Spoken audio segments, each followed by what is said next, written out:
Well, this week we've been looking at some of the powerful work of Elijah the prophet. We've been looking at him from the book of Kings, 1 Kings and 2 Kings.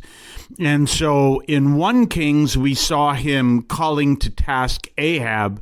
And as we saw, his curse upon Ahab, which with that Ahab repented, and so the curse fell on his line, but also the curse upon Jezebel. Now, I said Mass on Tuesday, the day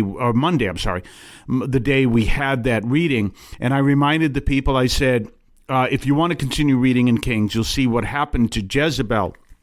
I said, but don't read it when you're eating, because it's not pretty. And it's not, because you've heard the story before. Elijah said that she would be eaten by dogs, and that's exactly what happened. She fell out a window, and they didn't find her body. She fell out a window, and people celebrated that, kind of like, obviously they didn't sing this, Ding Dong, the Witch is Dead. But they celebrated, but then they turned around and they said, well, the problem is she is the queen and she deserves a queen's burial, so we will still give her the burial. And they went to get her body and there was nothing there. And they figured out what had happened is the dogs had, in fact, consumed her, as, in fact, Elijah had stated. So you saw him, this powerful preacher, this powerful prophet who put an end to many of the prophets for Baal, put an end to Jezebel through his curse, even though she cursed him. And when she cursed him, what did he do? He actually ran. He was so upset. He was so terrified because she's the queen, and he ran, and he just kept running and running and running. And finally, when he stopped, that's when he said to the Lord, kill me now. I'm no better than my ancestors. And then he ended up in the cave. And that's a whole different story. We'll talk about that in another time. But that's the story of Elijah, that powerful story of this great preacher. Well, now we have to remember that Elijah ascended into heaven. He didn't die, he ascended into heaven. So the big question was, what would he be like coming back? And that's why people thought John the Baptist was Elijah.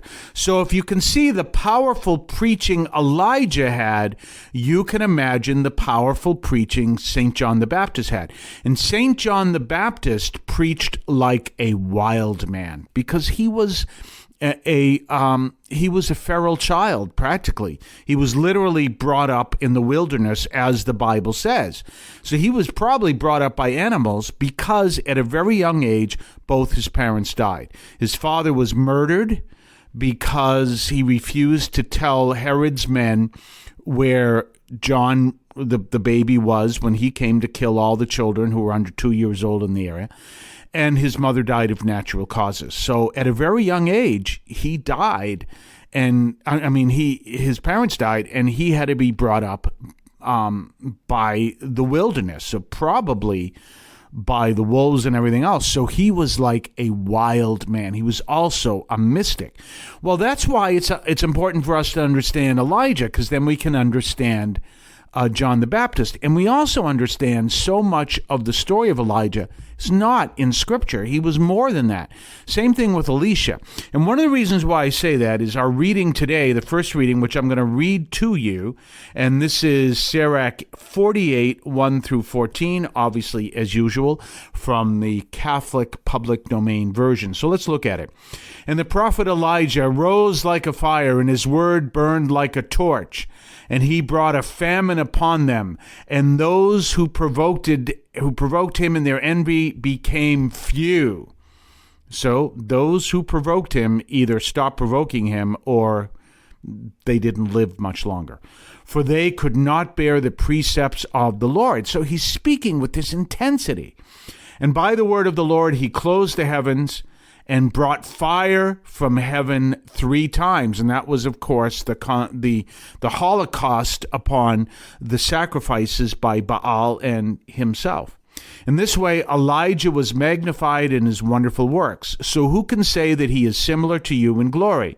He raised up a dead man from the grave, from the fate of death, by the word of the Lord God.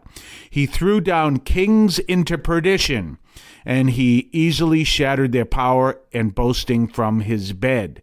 He heeded the judgment at Sinai and the judgments of punishments at Horeb. He anointed kings unto repentance, and he chose the prophets who would follow after him. Of course, that's Elisha. He was received into a whirlwind of fire, into a swift chariot with fiery horses. He is written in the judgments of the time so as to lessen the wrath of the Lord, to reconcile the hearts of the father to the son, and to restore the tribes of Jacob. Blessed are those who saw you, who were adorned with your friendship. For we live only in our life, and after death our name will not be the same. Certainly Elijah was covered by the whirlwind, and his spirit was completed in Elisha. In his days he was not fearful of the ruler, and no power defeated him. No word overwhelmed him, and after his death his body prophesied. Now, it's kind of interesting there because he didn't die, that line there. And so, in a sense, that might have been what it meant. His body prophesied because he was ascended into heaven. But there's a line there that's important. He was not fearful of the ruler. This is a precursor to the reading on Sunday, because on Sunday we're going to look at Jesus saying, obviously it's not part of the podcast, Jesus saying, do not fear the one who can kill the body and not the soul. And speaks about not being fearful. Do not be afraid. And this is an important thing because it says 365 times in the Bible not to be afraid. And that's a real story. How many people walk around afraid they're going to end up in hell? That's still fear. And you need to trust in the Lord. The Lord will get you through this. And I know there are people out there saying, you got to just shut up. I'm sorry, that sounds strong. But really, I'm tired of these people scaring people into believing they're all going to hell. So you have to understand that the Lord is working, and in the power that you see in Elijah. I don't know if you know this story. I don't know if I should tell it, but I will. You know I support Catholic TV. And I encourage you to, but I don't know if you know, I've been kicked off of Catholic TV twice. It's true. It's a true story. and I gave this real powerful homily at the Cathedral of the Holy Cross when I was assigned there. But during the Mass, that was also televised by Catholic TV. But you have to realize I'm speaking to the congregation in front of me who are at the cathedral. And Catholic TV is understanding that I'm supposed to preach from their perspective to their audience. And my perspective was simple. You are a guest in the cathedral, and therefore I'm going to speak to the people in the cathedral, because it was a very difficult time, and I spoke out to encourage them. But I spoke very loudly and strongly and everything else. And that was, I think, this one of 2 times I've been kicked off of Catholic TV. That's true. Now, you do notice I still support Catholic TV because I know where their point was. It says, that's fine. They could turn around and say, that's fine for what you're saying at the cathedral in Boston, but it's not working for the people in all the surrounding communities of Massachusetts who aren't dealing with the thing that the people in Boston are going for. So, I still support Catholic TV, and you can see that. And they do a wonderful job, even without me. And by the way, people will ask me all the time, why don't we ever see you on Catholic TV? And the reason is simple. Not because of what I just told you. It's because I do radio. I prefer radio. Radio is a lot easier to do than TV. Just let you know that. Even if all you're doing is Mass, it's a lot easier to do than TV. Just always keep that in mind. So I do radio. I love radio. Remember, I only weigh 150 pounds on radio. So in any case, as we look at this, we see that powerful preaching, and that sometimes people are looking for that. Sometimes they aren't. And but this is the way Elijah is speaking, and he's speaking powerfully. But that means, as Dorothy Day would say, you have to speak in a way that comforts the afflicted and afflicts the comfortable. And that's a powerful way. And you try to do that as best you can. But that's so true. Comforts the afflicted and afflicts the comfortable. And how do you do that? You teach the people who are, in her perspective, you teach the people who are poor to trust in the Lord, because He is forming them for a whole different vision. And I've come to realize that's true. Teach the people who are rich to envy those who have that vision and to pursue it, to come to understand it, and to work with that. And these are the two powerful things you want to look at. The rich and the poor all are given their positions by God, and I can tell you that for sure. I'll tell you that in a second. By God, they're given those positions, the rich and the poor. So, understand when the rich realize that their money is a gift, and to act in that perspective, they're going to have a different perspective than the way the world of the rich lives. They're going to live very differently. And when the poor, understanding they're poor because the Lord is teaching them to be powerful without the resources that would make them weaker. I know that's a real bad explanation, but it's true. Then they understand things completely different. And, I remember one time I was in Ecuador and we were surrounded by people who literally had nothing. They were all, what's the word? They were all, the word that keeps popping in mind is scalpers, but it's not. Scalpers are people who sell tickets. Squatters. They were all squatters. And they were squatting because they had nothing. They literally had nothing. They even stole electricity just so that they could have electricity in Ecuador. And all people can look down and say, oh, this is horrendous and terrible. But they had nothing, yet they had a happiness that was intense, that was very powerful. And that's people who understood the power of God, even though they were squatters. And then you had other people who looked down upon them and would never understand the happiness they had. It was fascinating. We'll be back right after this. You're listening to the Catholic Audio Media Podcast. Have you ever wanted to read the Bible but didn't know which readings to check out? Well, how about looking at the Church's daily readings? You can find them at the website of the United States Conference of Catholic Bishops. Just go to bible.usccb.org and click on the date that pops up on that page. There are other options on that page as well. That is bible.usccb.org, and click on the date and you will see the daily readings for your own prayer and study of the Bible. This is a prayerful tip from St. Anthony Parish in Allston, Massachusetts. Don't forget to subscribe to us on Patreon. Patreon.com/Catholic Audio Media. Patreon.com/Catholic Audio Media. Check us out. Check what we have to offer. Previews of upcoming podcasts. Previews of upcoming columns over at catholicaudiomedia.substack.com. Your ability to comment, make suggestions, even make suggestions in upcoming programs. Check us out. Patreon.com, Catholic Audio Media. We're back. Before I go any further, I wanted to kind of give you an update. It's not necessarily a happy update, but it's an update. I've told you before about the person who created not only the logo, but also that rap thing you have. The rap thing here, it's part of my show, and I call it the rap thing. The rap ending that we have. And that's all AI. He did that. He's excellent with AI. And of course, you heard the program on AI on Saturday, and tune it in if you haven't. And one of the things it said is Father Philip Larray said that up to over the next 10 years, 300 million people will lose their jobs, but the ones who won't will know AI. And this is one of the things that he knows, but as you know, he's been homeless and he's still homeless. As a matter of fact, I helped him out the other night.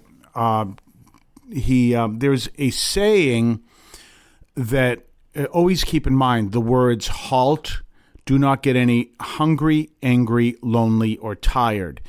And he had no place to stay and for a couple nights, and he became too tired. And it was, there were ways around things and stuff. And in this case, he couldn't because of all the stuff going on with the soccer, the football, and all the other stuff. And so he's been going through some struggles. And so I was able to find a way.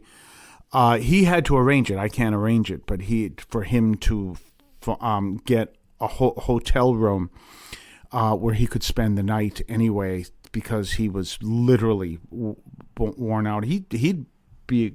I really would encourage him to do a podcast because he could tell you some great stories. And he really has a very difficult background. So anyway, that's his story. And again, if you'd ever want to, kind of help him out, or if you want to find out what he has to offer, I'm, as part of the Archdiocese, I'm not allowed to endorse anyone. So I just want you to know that. So it would be on your own. But remember, he does have a website where he does offer things for sale. It's just obviously he's not selling well right now. And it's heartinhandscreativecollection.com. heartinhandscreativecollection.com. And you can find him, you can contact him through About Us. And you say, well, who are the us? Well, you go all the way down and says, contact me. He's the us, like the papal we. As you know, the Pope used to go, and we say this and we say that. So that's just a little update on that whole situation. Now, I wanted to talk about some of the other stuff that we heard earlier. So now you see this powerful story of Elijah. And again, you see this whole thing looking forward. So we see the description of Elijah, and now we understand John the Baptist. And again, always, as I was saying the other day, this is so cosmological. It is so fascinating. And you understand our faith cosmologically. So if you understand the concept of aliens, and don't turn the channel. Trust me, it's not going to go anywhere bad. Aliens and visiting and the whole bit. And you heard what Steven Spielberg said. People's faith will be shaken if they go see my movie. Well, guess what? Steven, there's a lot I've been through. It's not going to shake my faith. But you know what? If you want to say something like that, then don't expect me to go see your movie. I didn't go see E.T. I didn't go see Poltergeist. Saw some of your movies. Honest to God, they're really good. But I haven't seen Disclosure. And by the way, anyone who, you've probably heard that some people are saying, if you go see Disclosure, the devil can come after you. No, that's not true. Don't even listen to that. And don't listen to anyone who even dresses the way I do who says that. That's ridiculous. But when you really understand the Bible the way it's called to be understood, and I'm not saying anything negative here, and I want you to understand that.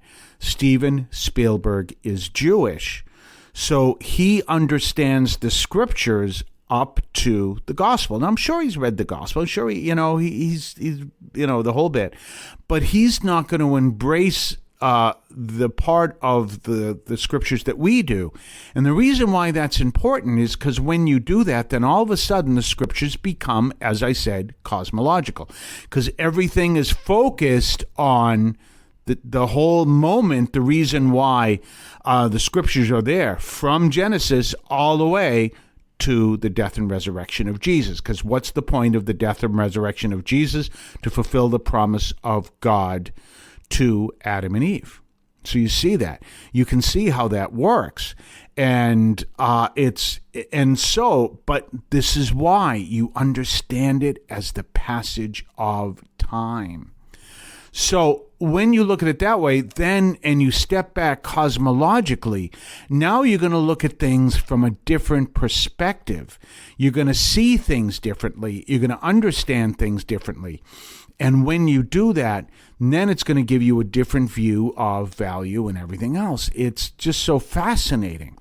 And that's one of the things we see. So we see Elijah connects us up to John the Baptist. Was John the Baptist Elijah come again? I don't know, but many people believed he was. And one of the reasons is you could imagine John the Baptist preaching and Elijah preaching. Very similar, this powerful, powerful preaching.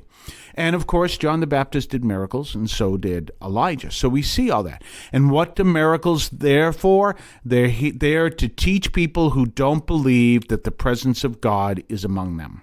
Remember that. We've talked about that before. That's why, I'm a person as much as I am a priest. I'm a person, in case you didn't know.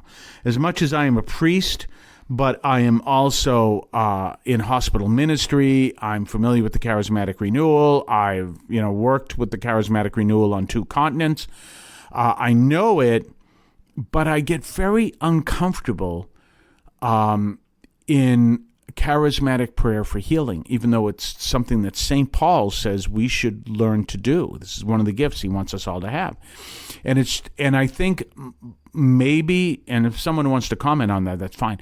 I think maybe one of the reasons is because I just don't feel comfortable. It's like, I just don't, I believe, I guess if someone comes to me and prays for healing, which I do through the sacrament anyway, but that's through the sacrament. Someone comes to me and prays for healing, or asks me to pray for healing, they're kind of asking me to promise something that only God can promise.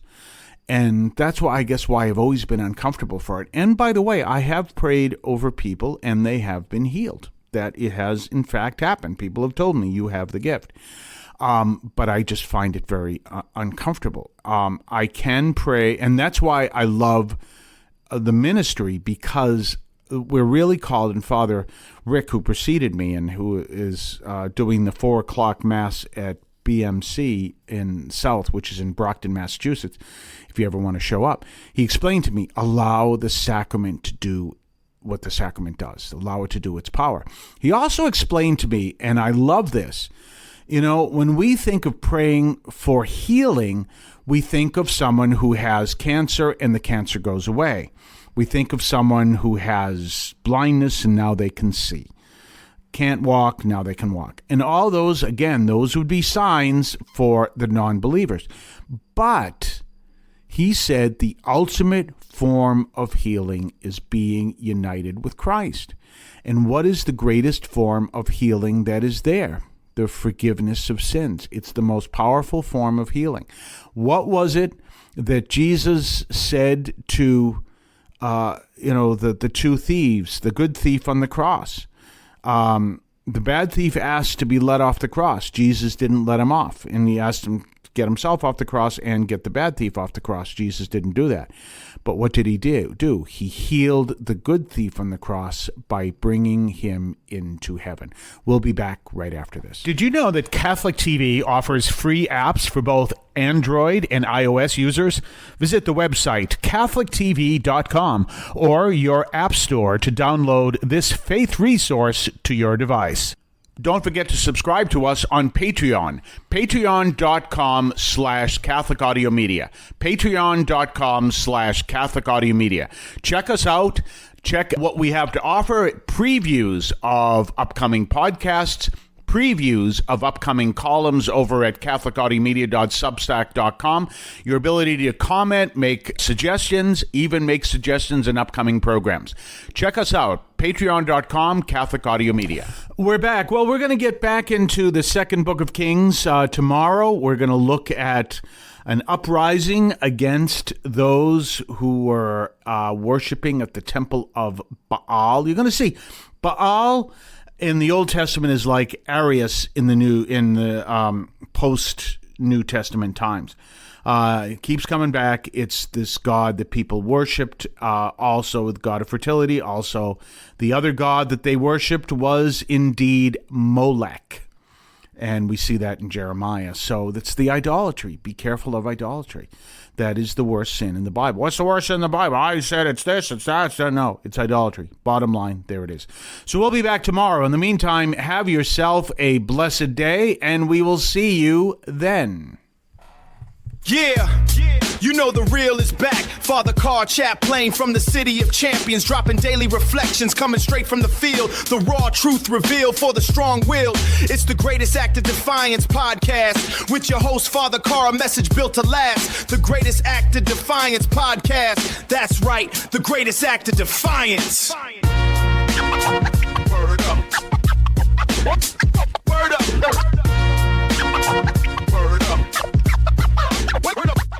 The The Catholic teaching in this podcast is reflected and presented as accurately as possible. The opinions expressed are those of the participants and do not necessarily reflect those of the Archdiocese of Boston or any other institution.